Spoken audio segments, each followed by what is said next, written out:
Okay, so good afternoon, everybody, and welcome to this London HR Connection webinar, the subject of reopening for business, vaccinations, testing, and the role of HR. And I can see that many of you are in HR practitioner roles, so this is definitely the webinar to be on. This session is being recorded, and we'll be making the recording available to all participants after the event. And your microphones will be muted during the webinar. We have a large number of people online, but we do very much encourage you to participate. I'm sure you're all familiar with Zoom. There's the comments chat feature, there's a Q&A feature. If you please use the Q&A feature for submitting questions. You can submit questions at any time, but we will have a specific Q&A session at the end once all our speakers have had their input. For those of you who haven't met before, my name is Craig McCoy. I'm the chair of London HR Connection. I've been in that post for around 7 or 8 years now. I'm also senior HR service experience across a number of industries, and I've held 16 HR director roles actually, both as a permanent and as an interim. I'm currently the interim HR director at Cornwall Care, which is a large elderly care business. So a few words about London HR Connection. We're a long-established professional networking group for anyone really with the interest in the world of HR. Originally established in the 1980s, our origins were within the Chartered Institute, the CIPD, and we remain affiliated to the CIPD. However, we have an independent board, which I chair, which consists of 9 people, many of whom will be on the call today. In normal times, we're well known for our live events, and we host regular events, typically in central London venues. Well known for good company, networking, and great content. But unfortunately, at the moment, due to lockdown, all our events are solely live, although we are looking to reopen our doors actually in September for our first live event. So more news on that in due course. We're a not-for-profit organisation, and our model is based on commercial sponsorship purely to cover our costs. And the slide you can see in front of you shows our current sponsors at this time. So if I have the next slide, please.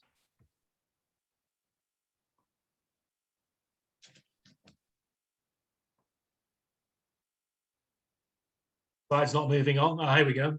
I'd now like to introduce our speakers, and I'm delighted to welcome to this webinar our sponsors, International SOS, the world-leading health and security services company. I'm very pleased to welcome Dr. Mark Parrish, who's the Regional Medical Director, and Harriet Brennan, who is the Security Manager for UK and Ireland.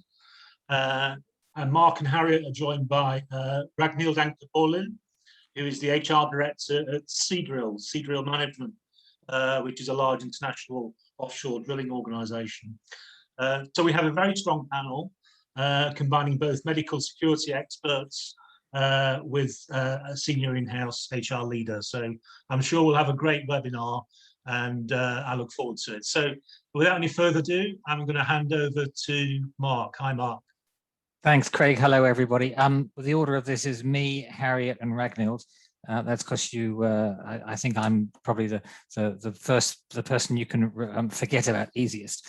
We're all going to speak for about 15 minutes each to give you plenty of time for questions, because I think questions are the most valuable part of these sorts of meetings. Here's the agenda. You don't need me to read it to you. You can all read the screen. What we've tried to do is to make this particularly focused for those of us in the world of HR, and how some of the things that you might be asked about or asking, because certainly in Harriet and my experience, the main bits of organizations that we have been speaking with over the last 15 or 16 months around COVID are HR and health and safety, as well as chief executives as well. But those are 2 areas. And much of COVID obviously comes under HR's purview. So maybe we might start with the next slide, please, Denise. And this is just standard. This is a picture of the world. Okay, great.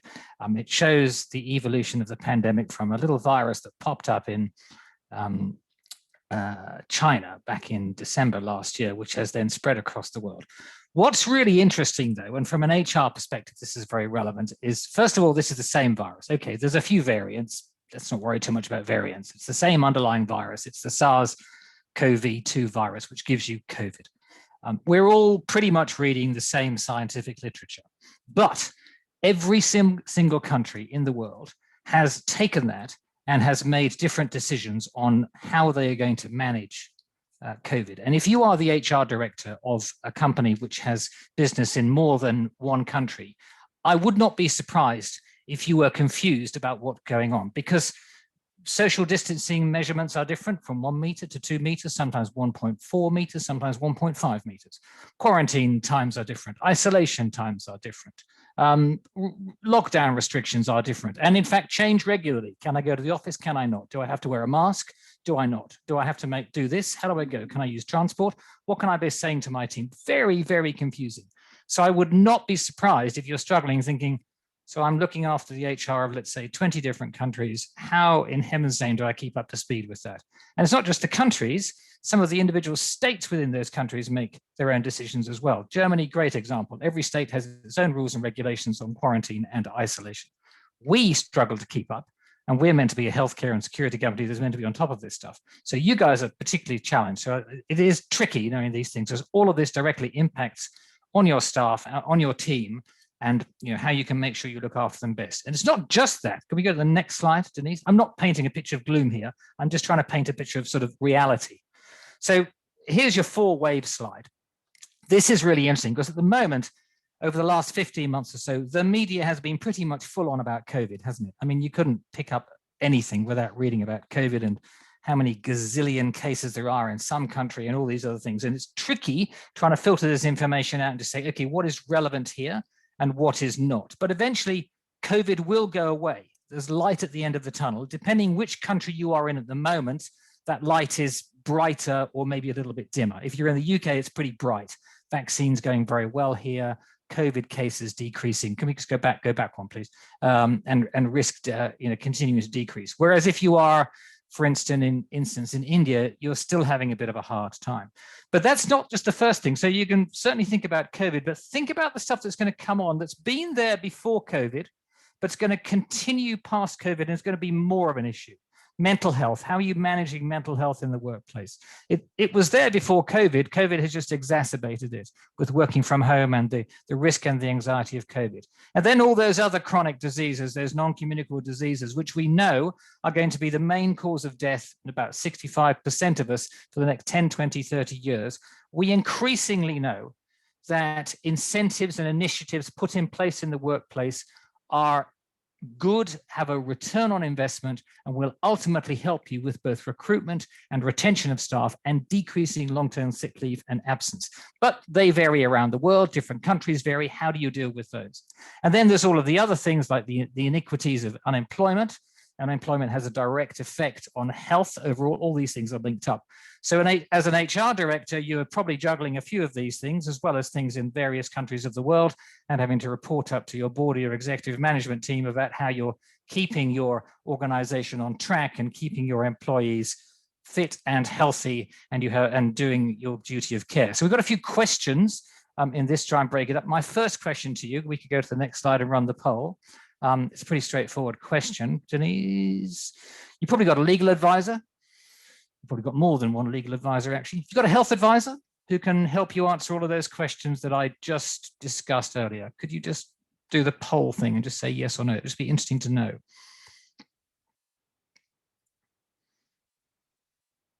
So Denise, I think the trick here is you have to click the screen and that sends in the answer. Is that right?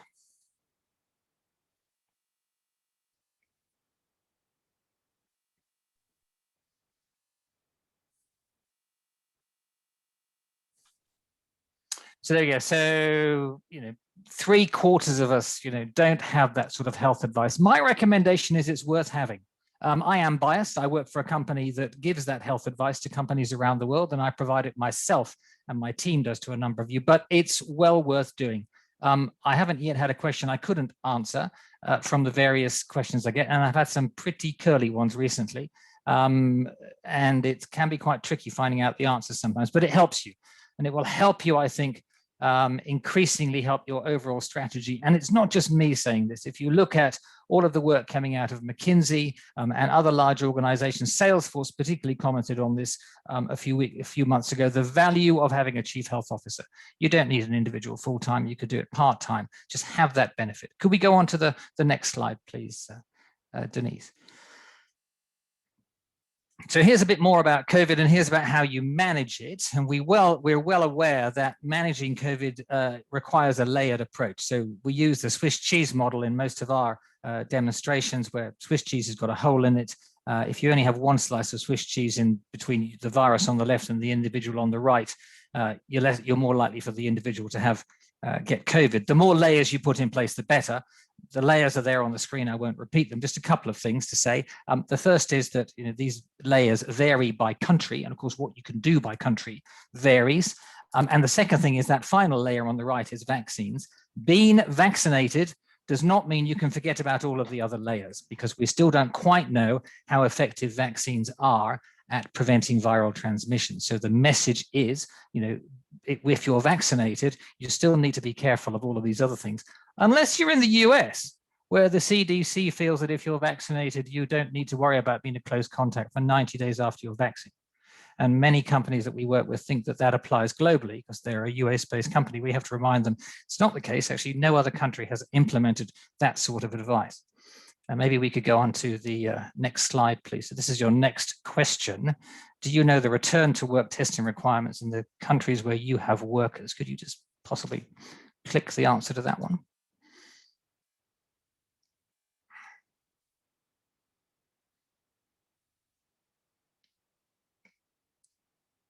Okay, please vote. Yeah, so sometimes, and I find this confusing, fairly about 50% of it, but good that you do know, a quarter of you do know the requirements, which is great, because they change regularly as well. Germany recently brought in the fact, first of all, in Berlin, that workers returning to work had to have a rapid antigen test twice a week. And then the German parliament, after a bit of debate, decided that was going to apply across Germany. It'll change again.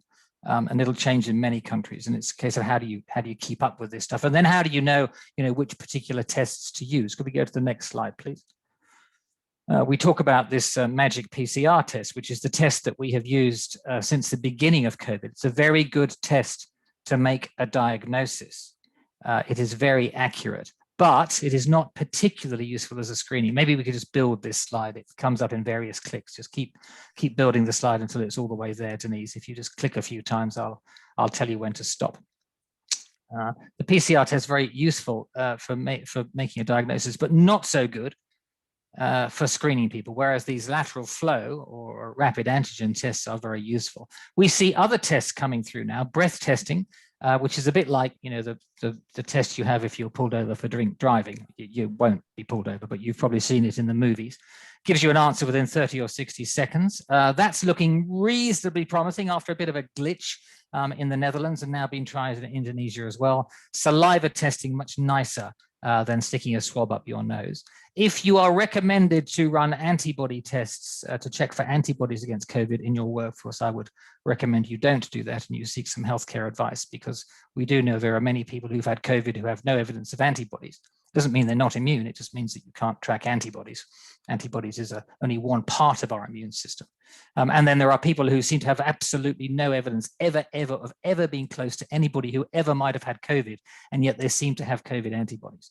So measuring antibodies is generally not a very good idea, and you need to just be very careful before you put these things in place in your workforce. Could we go to the next slide, please, which is a little bit about vaccines. So the current news is about vaccines, isn't it? It's the hot topic. I think most of the questions that we get are about vaccines. And as an HR leader in your organizations, you can look at some of the advice on this slide here as to how employers can make a difference with vaccines. One, it's trying to increase the conviction among your consumers or your employees to have the vaccine, making it easier for people to have the vaccine. So maybe ensuring they can take time off, maybe giving them support, and ensuring in some countries where there may be a cost to the vaccination that you can provide it costless. to be honest, in most parts of the world, pretty much all parts of the world now, we see vaccine campaigns being rolled out by governments. The private sector is unable to get much of a look in, apart from a couple of places at the moment, and even then it's quite small. And that's likely to continue for the near future. We'll gradually see that relax, I think, as governments make decisions that they're comfortable their vaccine program is going okay, but they need some help from the private sector. But for the moment, it's mainly government run, but it's very different. In different countries, they have different vaccination campaigns. You apply for them in different ways. Employers are eligible in different ways. So in France, you can use your local occupational health physician to vaccinate your employees within the priorities of the French system. Similarly, in Italy, it looks like that's going to be possible in the near future. And the Ukraine, you can start to do that in the Ukraine as well. And there's other countries that have different variants of this. So you need to know what's available for your employees in different parts of the world, which leads us to the next question, I think, Denise. Do you know the vaccination options in the countries where you have workers or employees?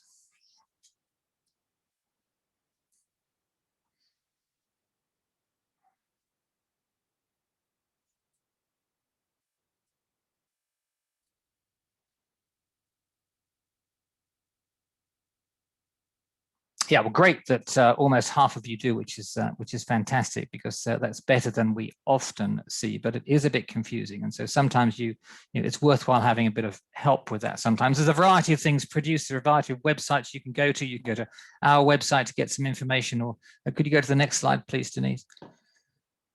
Or you can get a fairly sort of detailed report on what's available. And this is just an example of one of those reports when we pop to the next slide for different countries, and what's available, and whether it's a government process, and what percentage are being vaccinated, and whether we are recommending that you might become involved in this vaccination campaign as an employer, or whether you can't. So it's quite tricky. And then of course we get questions about the risks of vaccinations. Is it risky? How likely am I to get a blood clot from the AstraZeneca? And it's really important to keep up to date with that information. So this is my last question to you, and his final question, you'll be relieved of that before I hand over to Harriet. Can we go to the next question, Denise? Do you know the relative risks of vaccination for your employees, and have you communicated this in a fact-based and culturally appropriate way, because it varies in different cultures?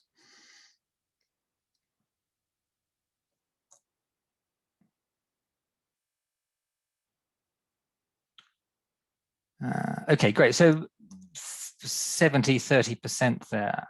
Great that you have communicated, which is fantastic. Just a couple of notes on that. Could we go to the next slide, please, Denise?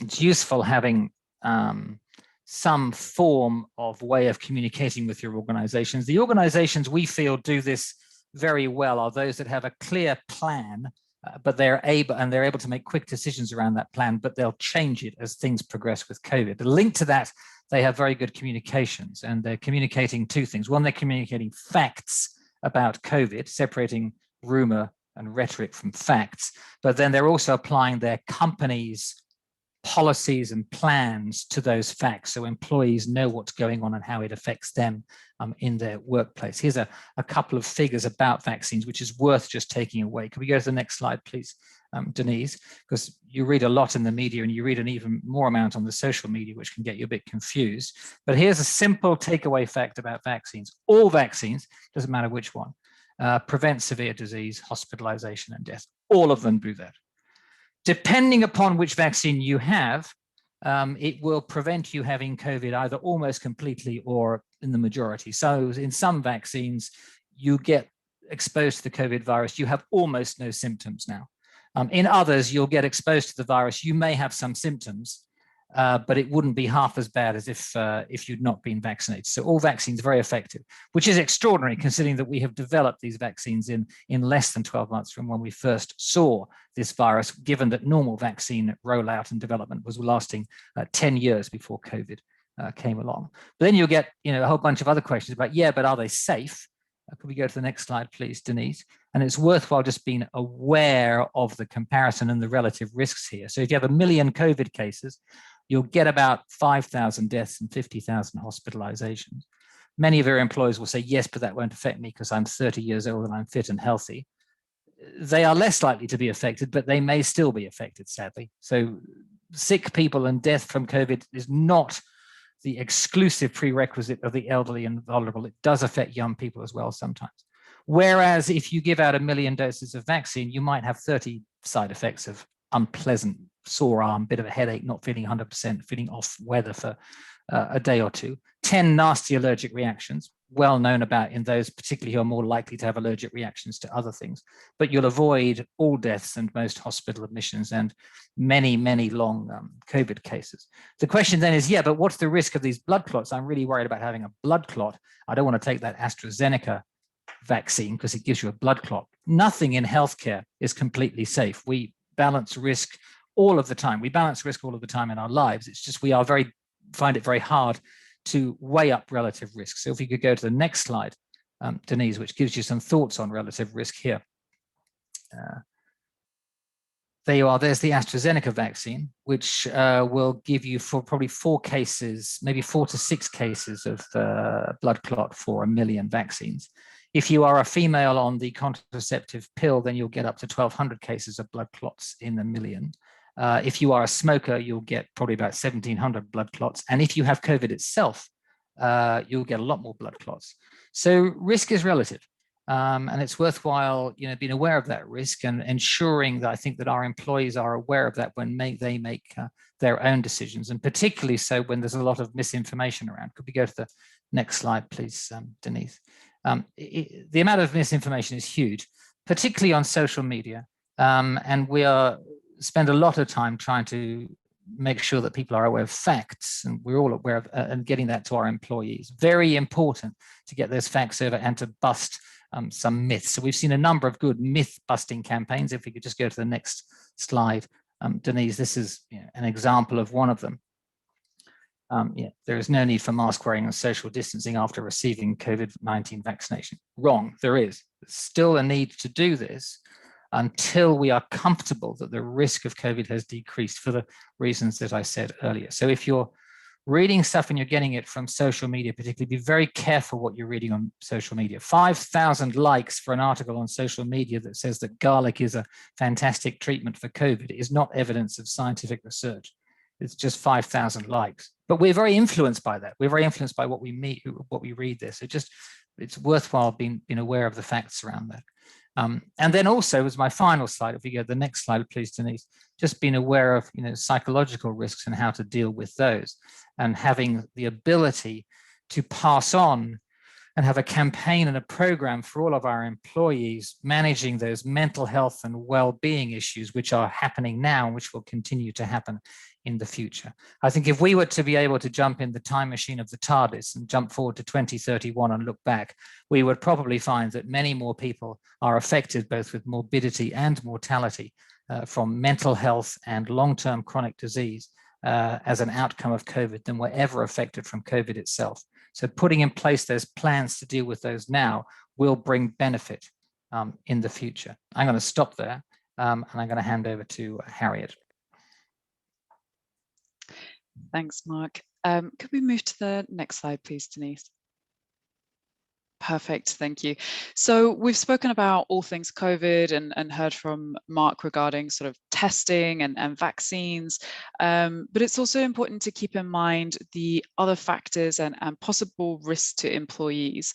So we're going to talk now a little bit about what we're calling COVID-19 myopia and the security implications of the pandemic.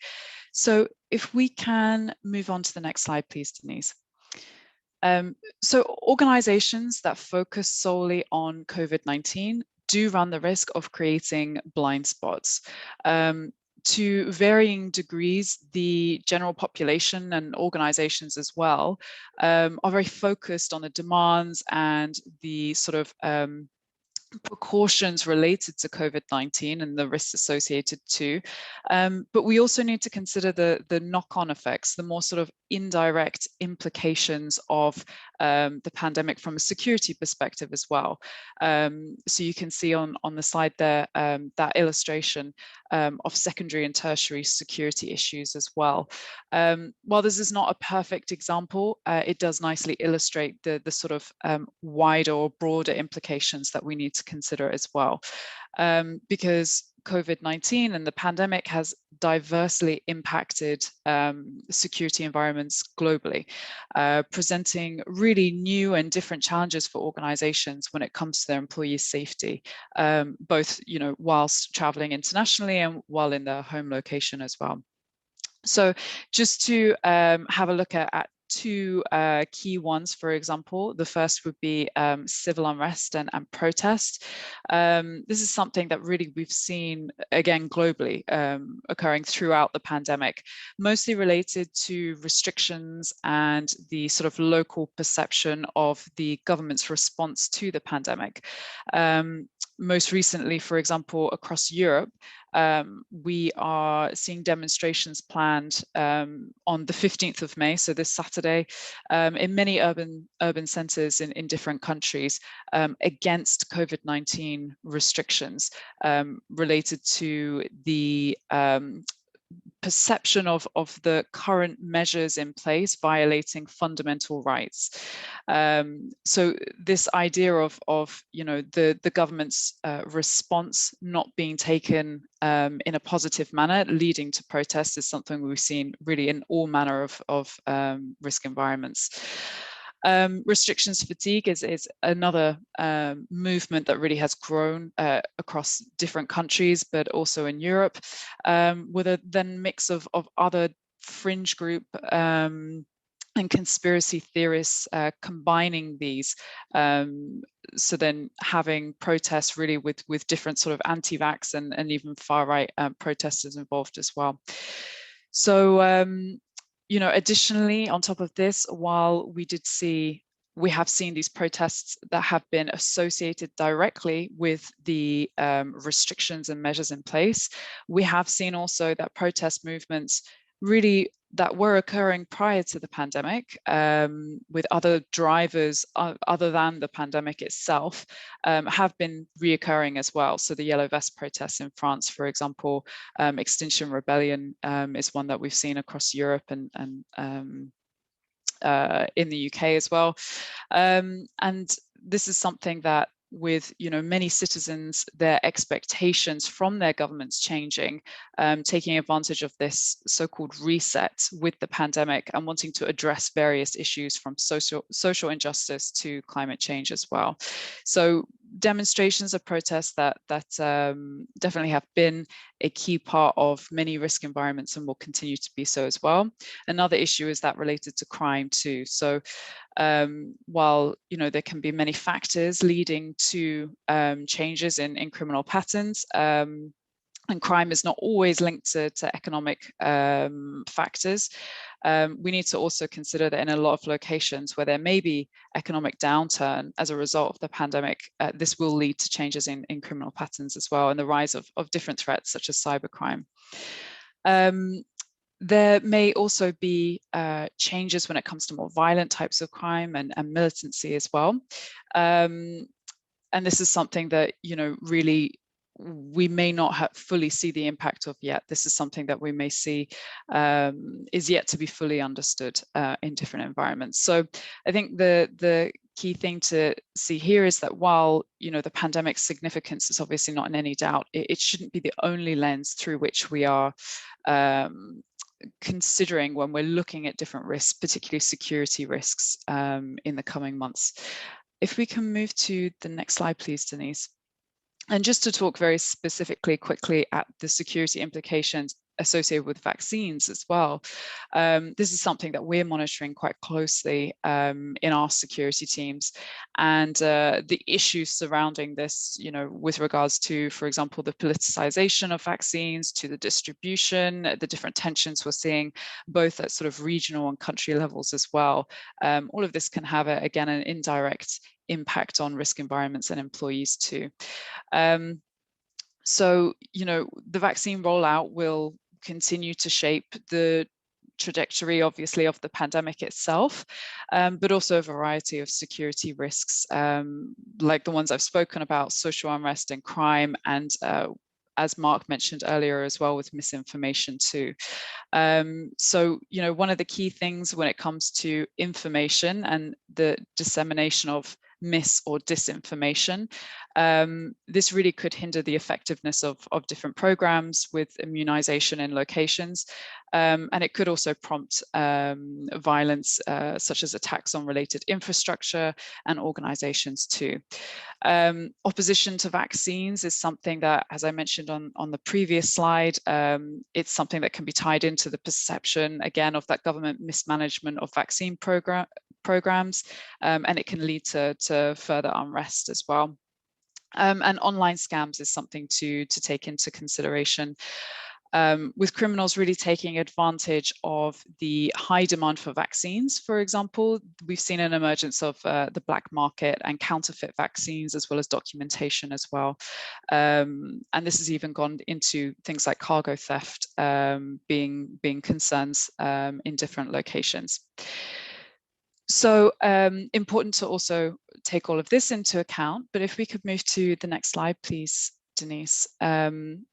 And these are the direct implications of the pandemic that we've sort of been talking through, but also it's really important that we don't forget the long-standing issues in locations as well. So in various locations across the world, those long-standing issues remain the primary concern with regards to security risks, and the pandemic can, of course, be a complicating factor, but it's these long-standing drivers for these security risks which really shape the overall environment.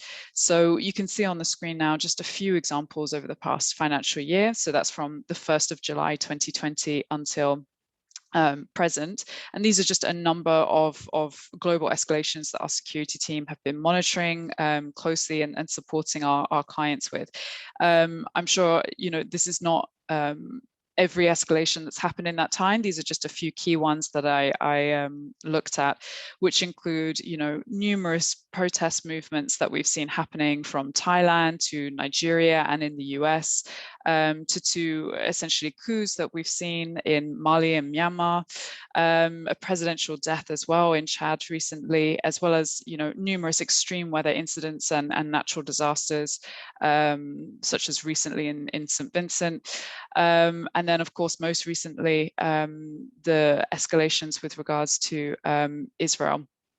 So the point is that, it's imperative of us to not lose focus of that bigger picture and focus solely on COVID-19, but to ensure that a full sort of risk assessment of the environment is taken into account when we talk about returning to operations. And a key part of that is ensuring access to reliable information, as it's incredibly hard and increasingly hard to cut through that noise and understand what the realities are on the ground.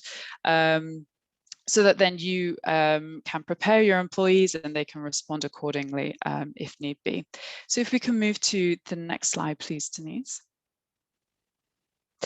So hopefully this is just a useful breakdown of some of the key sort of steps that can be followed, especially with regards to returning to global operations, or reopening of travel or business operations globally. So with regards to, for example, global assignees and travelers, just making sure that essentially they have the right information and training available to them. So I've spoken, now about the importance of understanding what the risk environment is, ensuring that the workforce have access to that information as well, and also that they have the right support or training to then be prepared for that environment.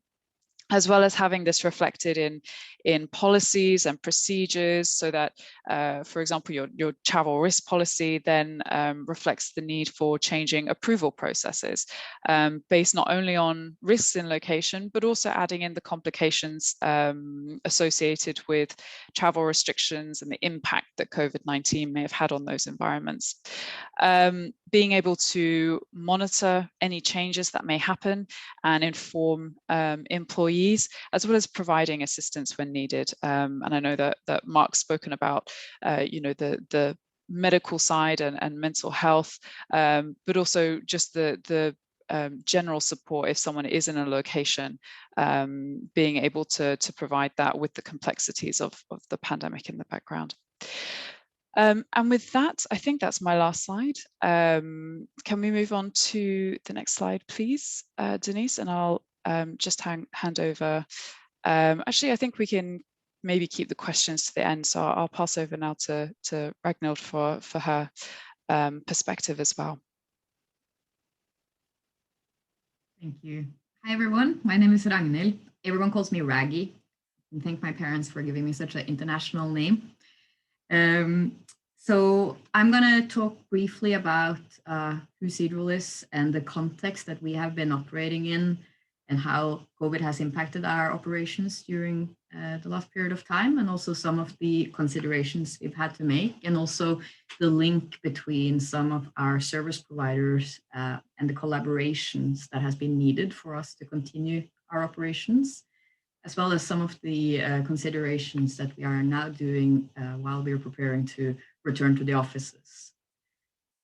So Seadrill, we operate offshore drilling units across the globe, from Malaysia in east to Mexico in the west.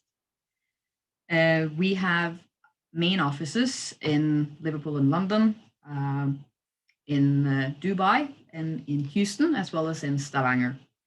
We also have small offices across the world where we have our offshore operations. 80% of our workforce work offshore, and 20% of our offshore workforce is international assignees living in a different country from where they work. So you can imagine how that has impacted the ways we have to manage our employees, the way we operate, and how we have had to come together across our operations to learn from each other, because like Mark was saying, even though it's the same virus, different countries has applied different perspectives and applied different rules and regulations. And we have definitely found that learning from the experiences as this has evolved has been one of the key things for us.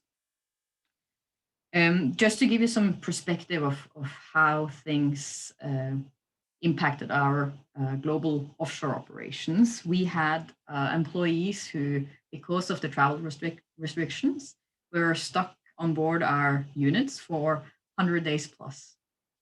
We had to charter flights where we worked with our travel provider, with our peers, with governments to get people in and out of the countries that we operate. We also have had to implement strict testing regimes, not only because of the country restrictions, but also because of our client restrictions. So the companies we work for might have specific requirements, and we also have requirements. So we have testing facilities offshore now as well. In addition to that, we have had to deal with quarantine requirements in various countries. And learn what impact that has. We also had, as everyone, learned a lot from how the employees have seen the evolvement of the situations. And reflecting back, I think the most important things that we have learned is the close understanding of how our employees are feeling and being impacted, whether they work offshore or onshore. We've had to implement a lot of cross-functional and cross-location collaboration. Also with our most important service provider, like our medical provider, travel provider, catering providers. And we have actually implemented a weekly meeting across all our operations. There are a lot of information, like Mark and Harriet was saying, out there, and that is constantly changing, sometimes on a daily basis. So our weekly update includes the recent medical update, the recent travel updates, on the supply chain side and on the HR side, which has really helped us to come together and respond to the evolvements in the situation. I think one big reflections that I've had is about meeting the employees where they are, with a lot of different channels of communication, understanding that our offshore employees are facing different challenges than our onshore employees who's been working from home and are wondering when they will return to office, and really understanding where they are. Also, there's a lot of personal situations, of course, and also the local requirements that is always shifting. To both Mark and Harriet's point around considerations, we have implemented and enforced our employee well-being and mental health agenda. We've had to really focus on the quarantine and people being in quarantine for 14 days in a country before they can go out to work, and then staying on board for a longer period of time. And also this working from home, and now the return to office. We have, as I said, offices around the world. So we have early on implemented a directive or a guidance for how the local offices should plan their return to office. We have very much taken a risk-based perspective, and it's a collaboration between HR, our medical, corporate medical director, and the HSE, who's taking a risk-based approach to the return. And it's also phased in 3 phases so that we can learn from each phase. So some of our offices is in the first phase, where we have allowed the office to be open in some countries where that is possible, and some closest offices remains closed. The values are in the question, I think. So I was planning on mentioning a couple of other initiatives and things we have been doing and are planning to do, but I'll try and keep it short so that we have enough time for questions. So I think one of the things that we are focusing on now is the mental health. We have developed and are launching a e-learning to give people a language and awareness around the mental health, which we've seen through the pandemic has been important. We have an employee assistance program, and we have actually seen that despite communication and despite encouragement, that program hasn't necessarily had the uptick we thought. So we are trying to understand what we can do so that employees actually use the employee assistance program. I think a couple of other things that we are working on, and I think Mark mentioned it, around the differences between the countries and the guidance we have. We have, as a company, had to take some of the guidances we see in different countries, like this. Is it 1 meter or 2 meters or 6 feet? So what is the recommendation? And we had to make it into a company standard across the company wherever we are. So we have a slogan called 2 meters or a mask that we apply on our offshore installations. And that is the standard regardless of which country we're in, so that it's clear to the employees that that is our standard, and the countries might have a little bit of a different perspective. But I think that has helped a lot in our communication, that we have a company way of looking at this.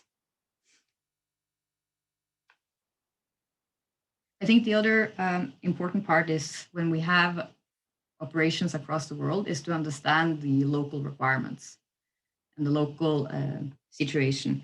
We've had to adapt a lot of our communication to the different countries that we operate in, and also to the situation there. And actually fully understanding how we meet the employees where they are, it has been important. I think that was what I was planning to say around the context, and then kind of ready to take questions on.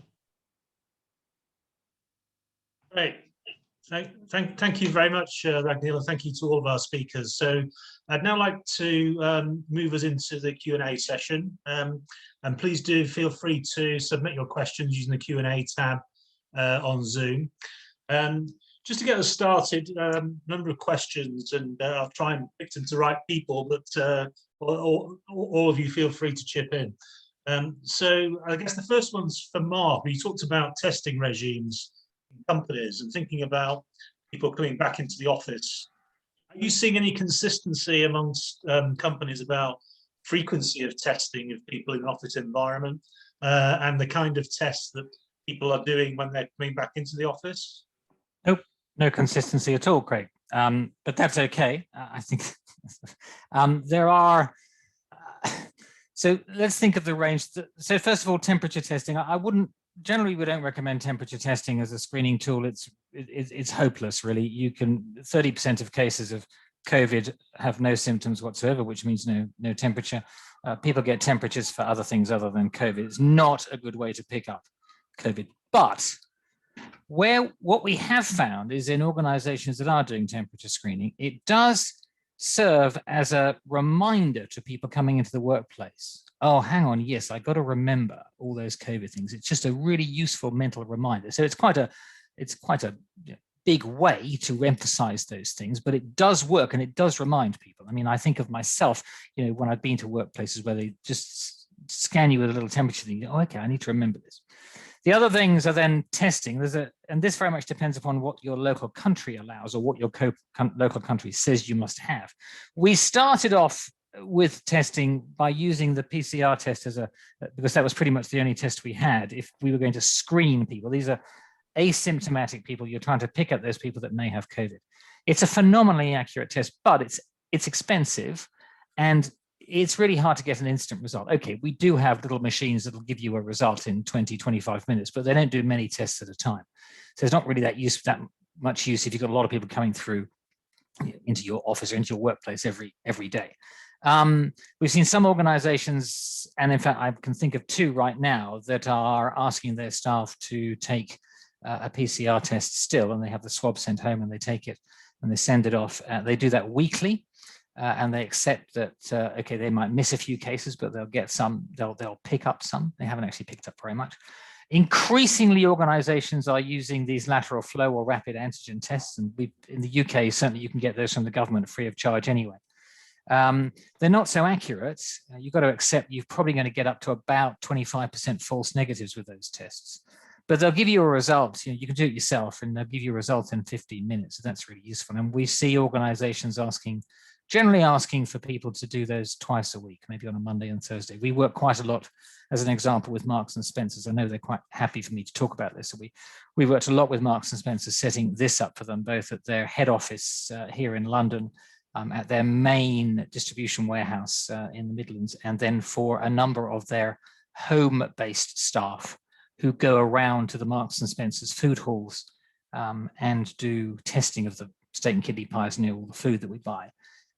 So we set that up before the government brought in their various options here, and they test themselves twice a week on a Monday and Thursday. And actually, I was surprised by how few questions we got about that when we did the kickoff call. There were about 80 of them doing this.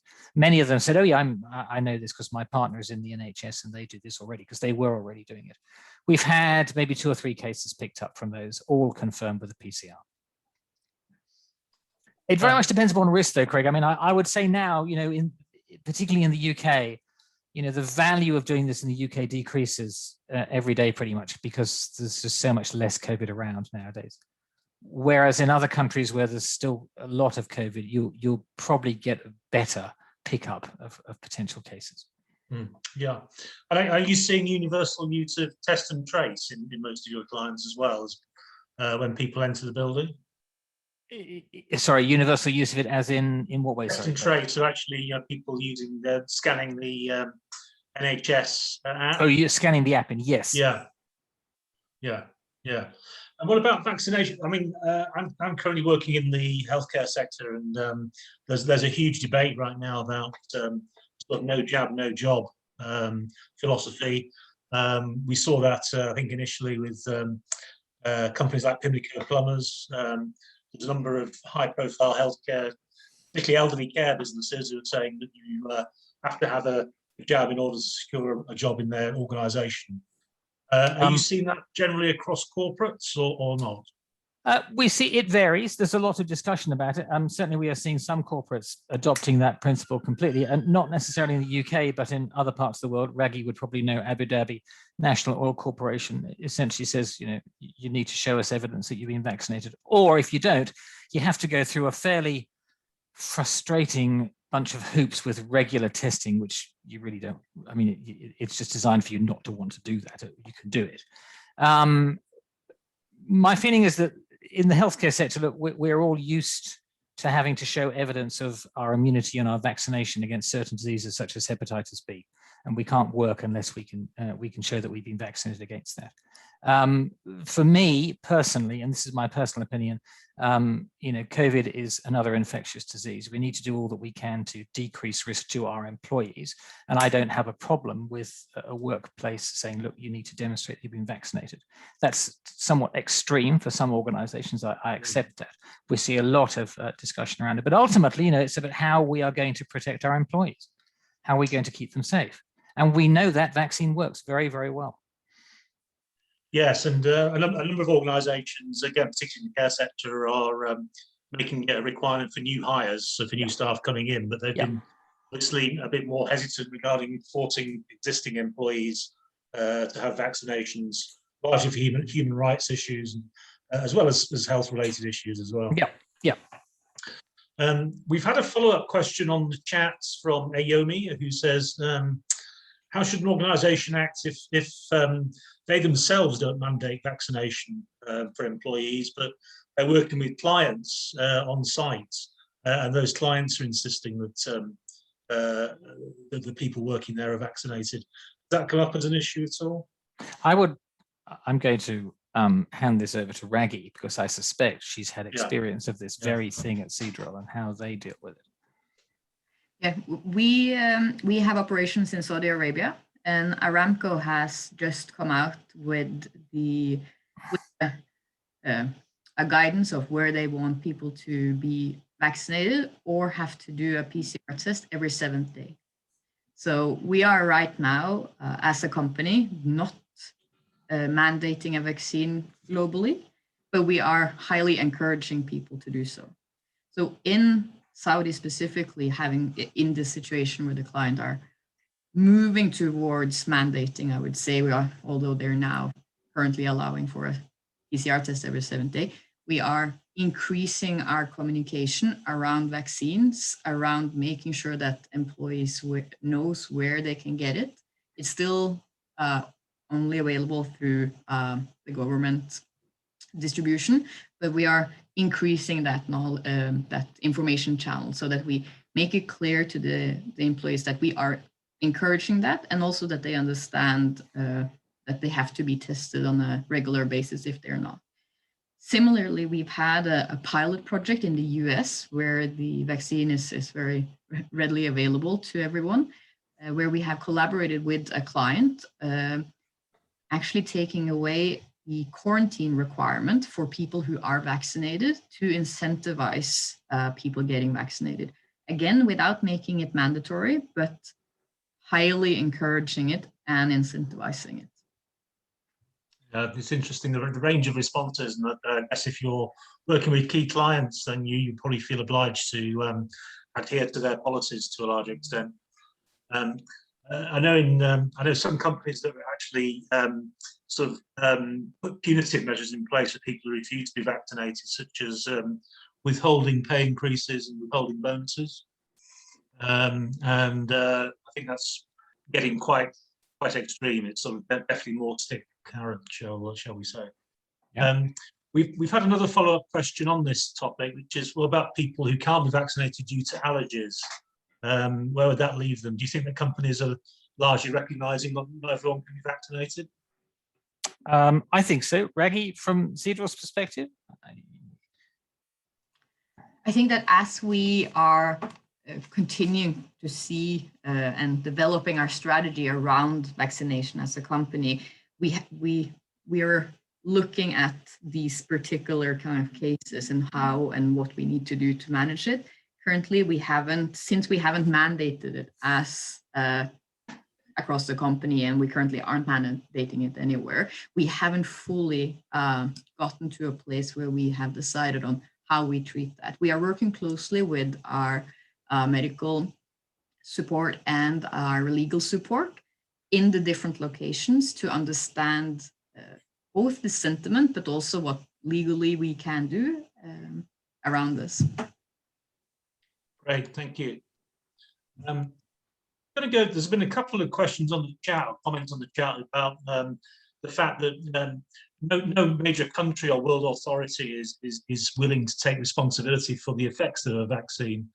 Why is that? Is that understandable? Obviously, everyone is still learning so much about the disease, but obviously then companies in the HR sense are obliged to take the decisions for themselves in the absence of very, very clear guidance on that. Is that something you've got views on in terms of people taking responsibilities for the effects of vaccine?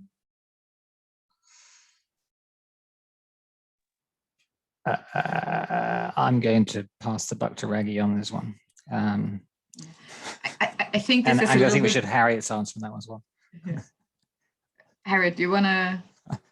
I'll just answer healthcare ones, if I may. Well, I'm not sure I can comment too much on the sort of legal perspective and governments not taking responsibility for that. I mean, maybe that's something that in time we'll know more about. But I mean, there is definitely an interesting sort of geopolitical side of the vaccines. Especially with the fact that when it comes to access, effectively, the rich countries have it, and the countries that don't have access tend to not be those rich countries, which means that the kind of immunization effort is going to continue to be very uneven and very different across different countries. And again, that's going to tie into what I was talking about before with regards to sort of like the then indirect effects that this has, because depending on how different countries and governments then handle that, with regards to how they manage, we've seen, talks about different passports, so how they manage things like individuals coming to countries where vaccination might be mandatory and individuals coming haven't had the vaccine, or then you have different countries that approve certain vaccines and not others. All of this is going to make things very, very complicated when it comes to understanding sort of what to do with employees and what needs to be done from that perspective. And I think, again, ties into what we were saying before about the need for that sort of information. But with regards to, at the moment, taking legal responsibility, it's not something that I can comment on. Sorry, Ragnhild, over to you. I was just gonna add that I think in our thinking about it, this is still very much a personal choice to take the vaccine or not, even though we would encourage people to do it. And I think making sure that that is maintained, even though we might see a situation in the country where we would have to mandate it, that is still a choice for the employee to do it or not.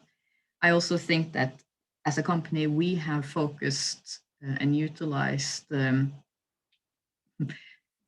resources from SOS around having factual and clear and credible information, and not creating our own kind of sentiment around it, but just using factual and credible information as the information that we have available when we communicate. Good, thank you.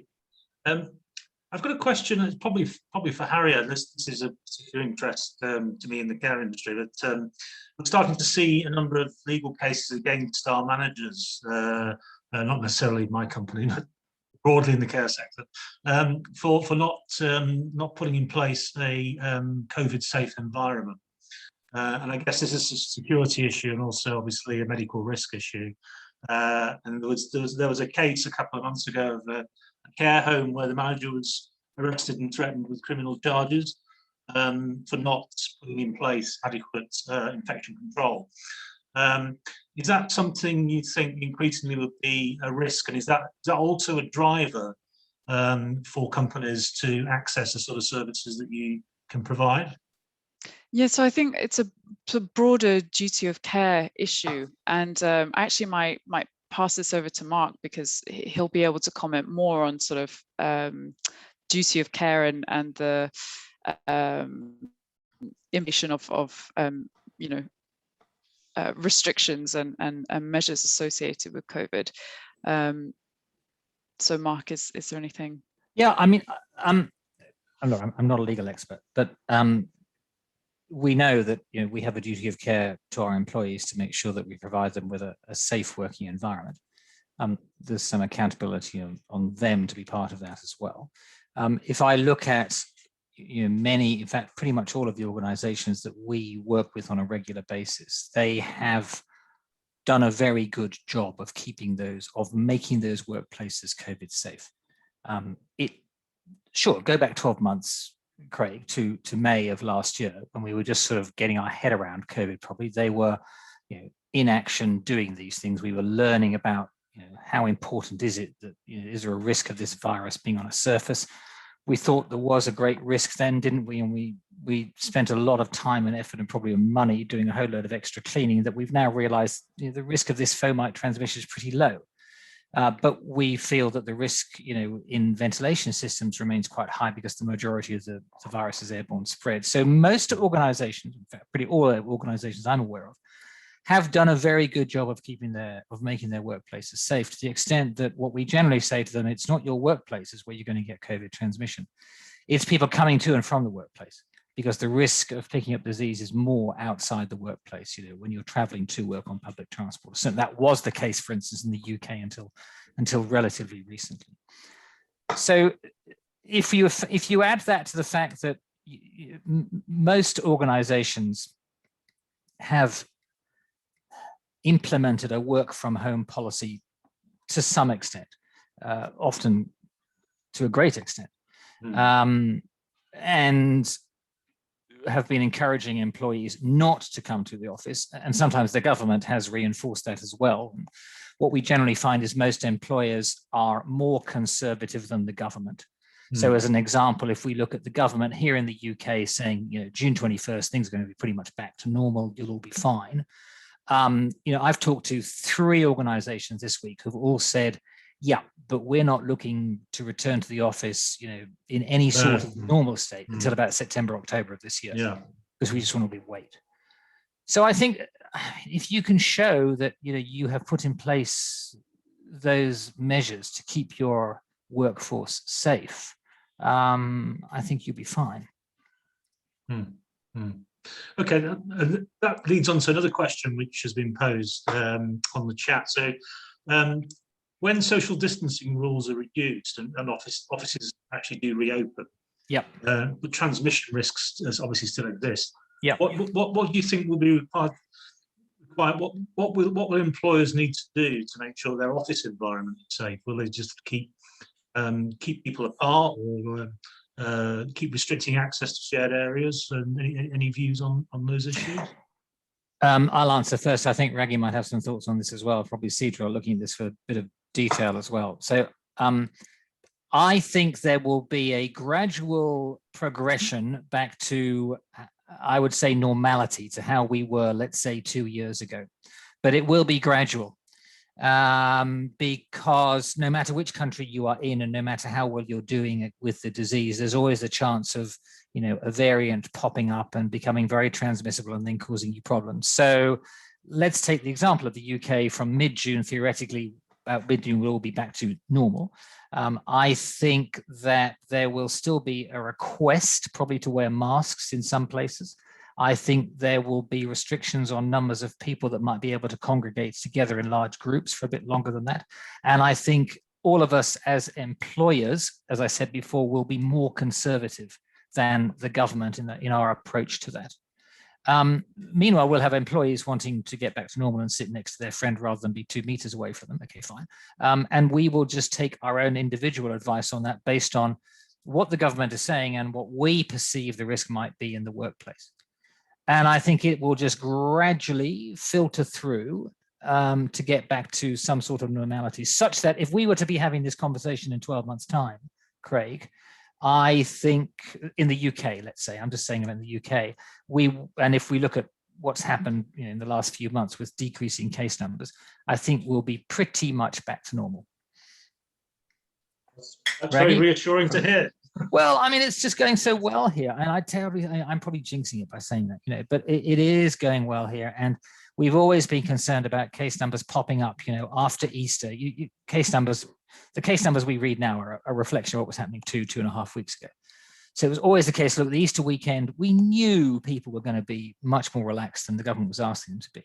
So you're looking at that graph of case numbers coming down. You're saying, is there going to be and it sort of plateaued out for a little bit, but it never started going back up, and it's now continued to go down, which is great. And the main reason for that has been vaccine rollout.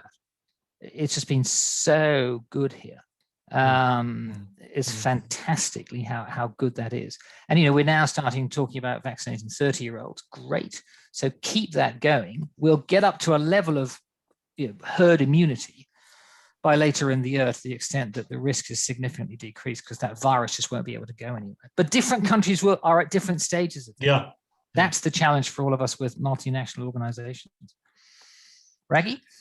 Yeah, I was reiterating some of the things you already mentioned around a phased approach, and very much also based on the location we're in.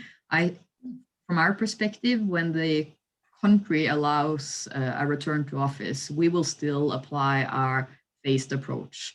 So our first phase will be an opt-in phase. We will have restrictions on how many people can come in, and we will have that for a period of time. We will do the necessary risk assessments in each phase, which will include the things like social distancing continuing in the office, or how we can rearrange our office layouts or meeting rooms. And to Mark's point, we might end up being stricter than the government advice, but we will definitely take a phased approach and learn from the different phases. And I think also that the employee sentiment of them feeling safe and secure about returning. So yeah, that's a really good point, Raggy. This employee sentiment. It is really interesting how a lot of employees are quite twitchy about returning to the workplace, and that's not in that's not in just maybe the older employees. It's in the young employees as well, because for a number of reasons. But they're just thinking, I'm not sure yet if I'm comfortable going back to work with all of the people there. Very natural reaction after what the messaging that we've been given for the last 12 plus months.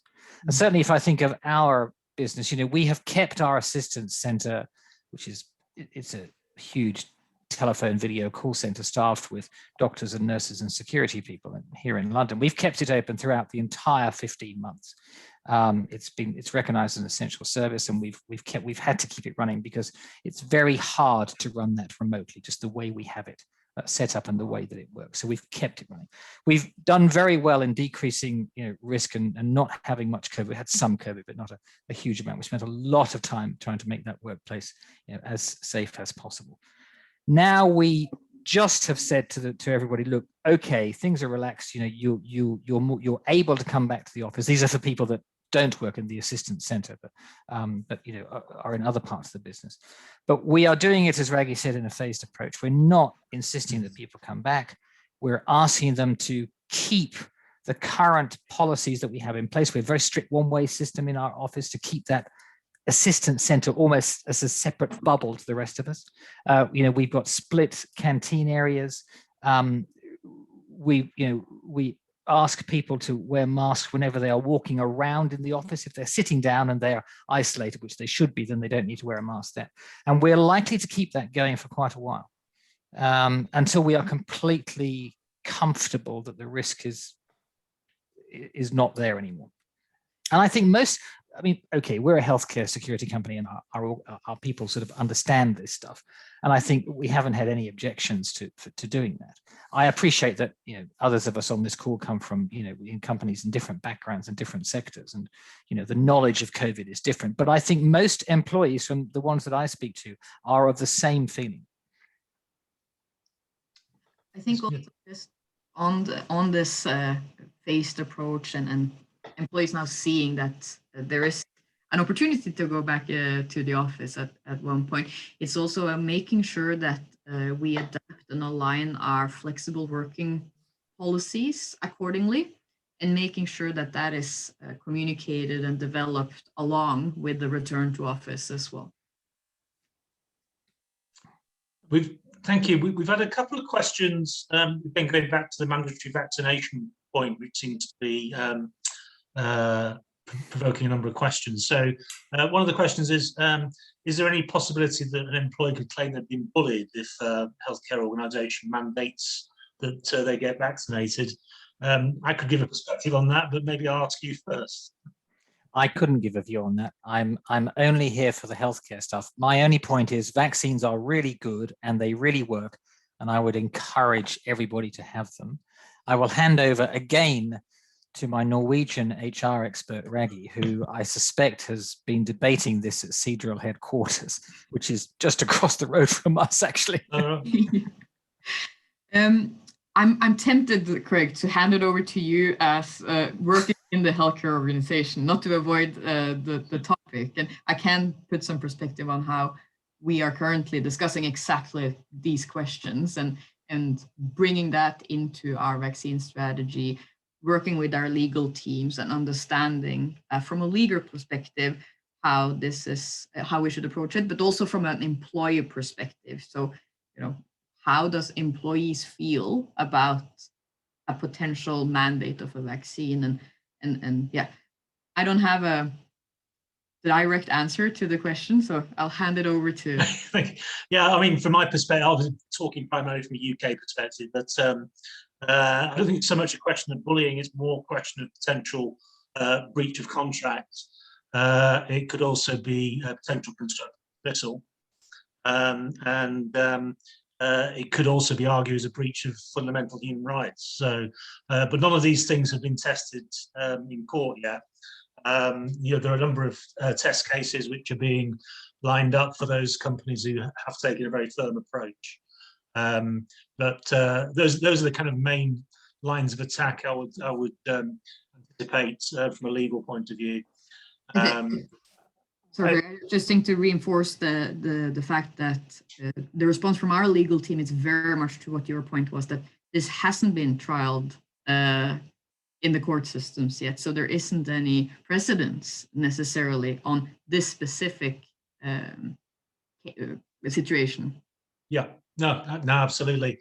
And so someone's also asked a question about liability claims from an insurance point of view. I think, again, that's a minefield.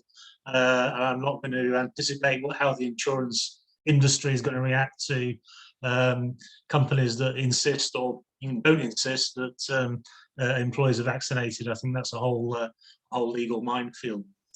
I think, though, Craig, one thing, I mean, just let's say from the healthcare side, I think one of the key things is we do see concern amongst individuals about the vaccines. Completely understood. I think you've got to accept that some people are a little bit concerned because they say, well, hang on a sec, these vaccines, are they safe? They've been developed jolly quickly.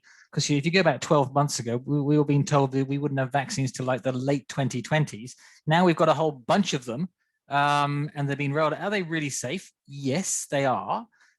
They were developed using exactly the same safety and quality measures of any other vaccine. But I wouldn't say what's been good about COVID, but one of the benefits we've had from COVID is that vaccine manufacturing was it was a bit of the doldrums. The reason for that is that all of the major diseases had already had vaccines manufactured for them. So there was little incentive for a pharmaceutical company to look at innovative ways to develop vaccines, because, to be honest, they were going to be struggling to make their money. I mean, if you think of HIV, we've had HIV, since the early 80s, 40 years, still don't have a vaccine against that. But then COVID comes along and you see this global pandemic and governments saying to pharmaceutical companies, okay, we need vaccines, so we're prepared to pre-buy them for you and give you some upfront money. So vaccine manufacturing then suddenly pops up to the top of pharmaceutical companies' interest and ability to do stuff. And so rather than running trials in the good old-fashioned ways, what you do is you'd run your phase 1 trials, which is the first set of trials you do in a very small group of the population. And you'd run them, you'd wait, you'd get the results, you'd analyze the results, and then you say, okay, we'll do this. Then you'd run your phase 2, which is a slightly bigger population. Then you do the same. So you're running stuff in series. What the vaccine manufacturers did is they actually have run these trials in parallel, which has really sped things up. And the other thing that they did was that when they saw as they were moving through their phase 3 trials, which is the last set of trials they do before they go along to the regulators and say, here's all the evidence, we think this is a safe vaccine, we'd like you to approve it. They actually did their internal analysis and they said, oh, actually, this is looking pretty good. I think we should take a bet on this and start making it now, so that we've got a month or two supplies on the shelves already when we go along to the regulators, and we'll take the bet that the regulator is going to approve it, so we can then immediately send it out without having another 2 months wait. So that's, I think, explaining that to people, explaining them the relative risks. Anything in healthcare has a risk, as I tried to explain earlier. You've got to be just accepting anything in life has a risk. We are really bad at determining relative risks. And the example I give is I spoke to an individual who was very concerned about vaccine, the COVID vaccine, and then he told me he was a base jumper and was quite happy to jump off, high cliffs with a parachute strapped to his back, and that he had no problem doing that. I say, okay, right, the sort of, it's this risk, but we're very bad at balancing those risks. And the third thing is that many of us still have memories of that fake research published about 20 years ago linking measles, mumps, and rubella vaccine to childhood autism, published in a reputable medical journal, The Lancet, found to be fake research, retracted by The Lancet, but the message was out there. And lots of people felt then that vaccines were unsafe, such that they have not vaccinated their children, which is why we're seeing an upswing in measles and mumps and rubella around the world. But that message is still there. So if you put those three things together, it's quite natural to understand why people are a little bit concerned about vaccines. And then if you add that to some country, cultural, local things, like the French generally are quite reluctant to vaccinate overall. So completely understand. I think it's for us, and this is for all of us, not just me, it's for all of us as HR colleagues, to make sure that we are providing fact-based information on the vaccines so that individuals can then make their own decisions about it. The more we can do that in a nice, straightforward, unemotional, fact-based way, the more likely it is that individuals are going to take the vaccine. Yeah, no, absolutely. And someone's commented about the lack of, sort of real substantiated evidence from the medical profession. I think that's everyone is struggling with this. I think we're all working with incomplete information, and I think we're all trying to do the best we can in difficult circumstances. And advice and the strategies of governments varies enormously around the world, doesn't it? So it's, well, this is what I started talking about. This is different governments, making different decisions based on the science, and sometimes not necessarily agreeing with the science for one reason or another. We don't need to go through that. I think we are all reading the same research, but I think it's also important. The research is getting better all the time, and we're getting more and more information, which is fantastic. But we also have to be aware of, as well as the fake news in social media, like garlic treats COVID. You've also got to be aware of how the more mainstream media reports things, and they will emphasize some things which may take away from the overall message, let's say, of a scientific article. The best example of this I've seen recently was a few months ago when these variants were becoming a bit of a concern. We were learning more about them. And these variants have been around ever since COVID started, but just the latest ones have become more transmissible. There was some research done in the UK about some of the UK variants, and there's a big piece of research with a lot of scientific information and stats and throughout this research, and just looking at it. And essentially what they said was that we're not sure what's going on here, but we're seeing this, that, and the other. We have seen in one area a 30% increase in mortality, but we don't know whether that's caused by the variant or whether it's caused by a whole lot of other factors that we cannot account for. So we need to do more research. Very sensible.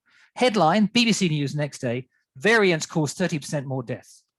Now, you read that, and it's from the BBC, you think, oh my goodness, this is terrible. But actually, then when you read back into the article, that's actually not what it said. And in fact, is not the case. They don't change that general percentage of those of us that need to go to hospital or will die. It just, they transmit more quickly, so you get more people with the disease, but the underlying percentages are pretty much the same. So you have to be very careful of how we assess and then take that information and use it in our organizations to determine our overall strategy, whether it be for vaccines or whether it just be for overall COVID management. But not just in COVID, it's in all sorts of things that affect our employees and our employees' healthcare. You can get very confused and different messages coming through depending on what you read and where you read it. Definitely true.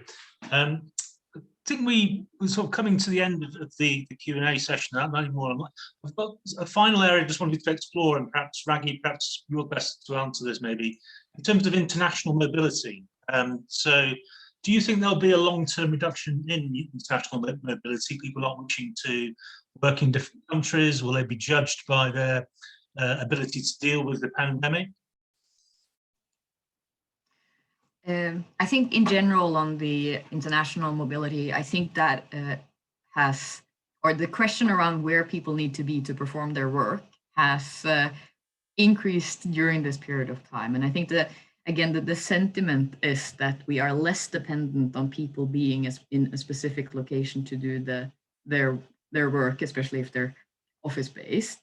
So we might see that some companies move towards, on the sliding scale of flexibility, opening up for working anywhere in a specific country or anywhere within Europe or anywhere within a certain time zone or anywhere in the globe, which of course, again, then opens up a lot of other questions around how employment will work in that space. But I definitely think that this period of time has sparked that discussion around international mobility and the need for it and how it's handled.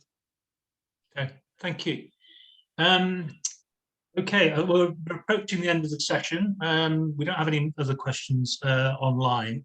So can I just say in conclusion, thank you very, very much to all of our panelists and speakers, Mark, Harriet and Ragnhild. I think it's been a really, really insightful session.